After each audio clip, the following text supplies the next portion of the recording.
மிகவும் அற்புதமாக நடத்தி கொண்டிருக்கக்கூடிய இந்த மே தின நாள் எழுச்சி மாநாட்டிற்கு தொழிற்சங்க பாதுகாப்பு கூட்டமைப்பு, உலக திருக்குறள் கூட்டமைப்பு, இந்திய சுதந்திர தொழிற்சங்கங்களுடைய கூட்டமைப்பு, இந்த 3 அமைப்புகளும் இவைகளோடு கட்டுமானம் மற்றும் அமைப்பு சாரா தொழிலாளர்களுடைய அமைப்பும் இணைந்து ஒரு மிகச்சிறந்த மாநாட்டினை இங்கே நடத்தி கொண்டிருக்கிறீர்கள்.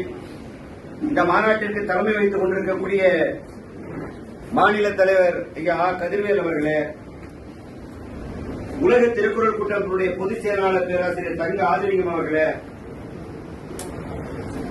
டியூபிஎஃப் பொதுச் செயலாளர் சீனிவாசன் அவர்களே, மாநில CFTUI மாநில தலைவர் சரவணன் அவர்களே, மற்றும் இந்த கூட்டமைப்பினுடைய நிர்வாகிகள் சவுந்தரராஜன் அவர்களே, சம்பத் அவர்களே, காசிநாதன் அவர்களே, திருமூர்த்தி அவர்களே, வழக்கறிஞர் S.V. சாந்தி அவர்களே, K.K. பாண்டியன் அவர்களே, ராமகிருஷ்ணன் அவர்களே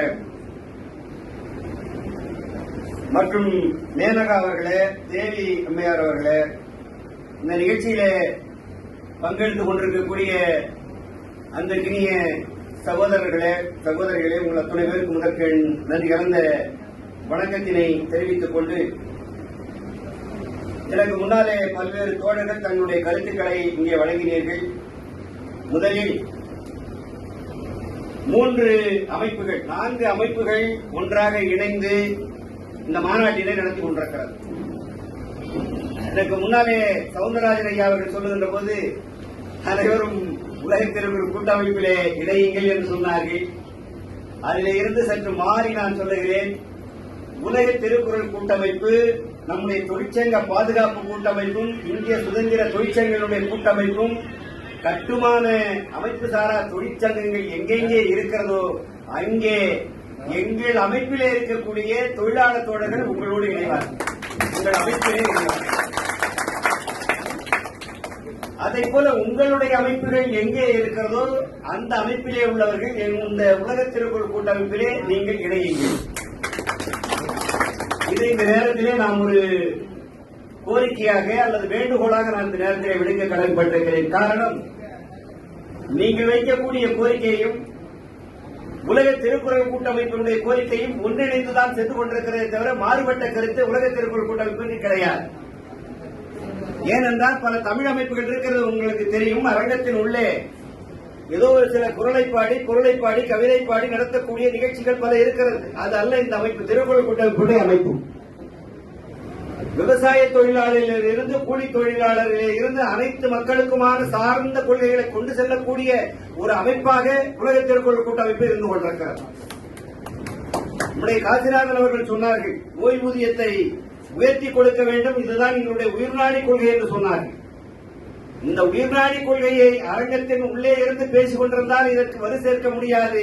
வீதியிலே வந்து போராடுவதற்கு நீங்கள் தயார் என்றால் நாங்களும் உங்களோடு தயாராக இருக்கிறோம். வெகுஜன இயக்கமாக இதை கொண்டு சென்றால்தான் எந்த அரசாங்கம் இருந்தாலும் நம்முடைய எதிர்பார்க்கும், நம்முடைய கோரிக்கையை அது நிறைவேற்றும். எனவே வெறும் தீர்மானங்களை போட்டுவிட்டு அதை நிறைவேற்றுங்கள் என்று சொன்னால் எந்த அரசாங்கம் இன்றைக்கு நிறைவேற்றக்கூடிய நிலையிலே பண்பாடு மிக்கவர்கள் அரசியலிலே இல்லை என்பதுதான் இன்றைக்கு தெரிந்து கொண்டிருக்கக்கூடிய உண்மை. எனவே போராடினால்தான் கிடைக்கும். அப்ப அந்த காலத்திலே இயேசு அவர்கள் சொன்னார்களே, தட்டுங்கள் திறக்கப்படும், கேளுங்கள் கொடுக்கப்படும் என்று சொன்னார்கள். அந்த நிலைக்குத்தான் இன்றைக்கு நாம் வந்திருக்கிறோம். எனவே அப்படிப்பட்ட முன்னெடுப்பை நீங்கள் செய்கின்ற போது உலக திருக்குறளும் உங்களோடு கூட்டமைப்பு உங்களோடு இணைந்து வந்ததை இந்த நேரத்திலே தெரிவித்துக் கொள்கிறேன். அடுத்ததாக நம்முடைய காசிநாதன் அவர்கள், உங்களை எல்லாம் எங்களோடு இணைத்த பெருமை அவரைத்தான் சாரும். உலக திருக்குறள் கூட்டமைப்பு உங்களுடைய அமைப்புகள் எங்களுக்கு தெரியாது. ஆனால் இப்படி ஒரு அமைப்பு இருக்கிறது, அதிலே அவரும் அதிலே அங்கம் வகித்துக் கொண்டிருக்கிறார், செயல்பட்டுக் கொண்டிருக்கிறார் என்பது எங்களுக்கு அவர் சொல்லுவார். ஆனால் அது எந்த அளவுக்கு செயல்வடிவம் என்பதை இப்பொழுதுதான் இந்த மாநாட்டிலே எங்களால் பார்க்க முடிகிறது. அவருக்கு அந்த நேரத்திலே பாராட்டுதலை தெரிவித்துக் கொள்கிறேன். அவர் ஒரு கோரிக்கையை வைத்தார், ஒரு மாநாட்டை நடத்த வேண்டும், தலைவர் அவர்கள் அதற்கு ஒப்புதல் தர வேண்டும் என்று சொல்லி ஜனவரி மாதம் உலக திருக்குறள் மாநாடு ஒன்று சென்னையிலே நடத்த இருக்கிறோம். உலகத்திலே இருந்து பல அறிஞர்கள் அங்கு வர இருக்கிறார். அந்த மாநாடு முடிந்த பின்னால் நம்முடைய மாநாடு நடத்துவதற்கு எப்பொழுது வேண்டுமானாலும் நாம் தயாராக இருக்கிறோம். என்னுடைய ஆசையெல்லாம் தொழிற்சங்கங்களுடைய உரிமைகளுக்காக, தொழிலாளர்களுடைய உரிமைகளுக்காக 18ஆம் நூற்றாண்டிலே போராட்டத்தை துவங்கி அதன் பிறகு சிகாகோ நகரத்தில் ஒரு மிகப்பெரிய போராட்டத்தை நடத்தி